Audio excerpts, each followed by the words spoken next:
Hi friends, இதுதான் எங்கள் குட்டி ரோஜா தோட்டம். பாருங்கள், சின்ன சின்னதாக மொட்டு வச்சு அழகாக இருக்குது பாருங்கள். செடி பெருசாக ஆயிடுச்சு. நிறைய மொக்கு இருக்குது பாருங்கள், சின்ன சின்ன மொட்டாக இருக்குது பாருங்கள். இப்போ தான் நாளைக்கு விரிஞ்சிரும். மொட்டு நாளைக்கு அழகாக விரிஞ்சிரும். நிறைய இருக்குது பாருங்கள்.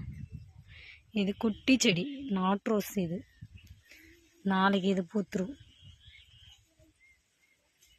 நிறைய இருக்கு பாருங்க.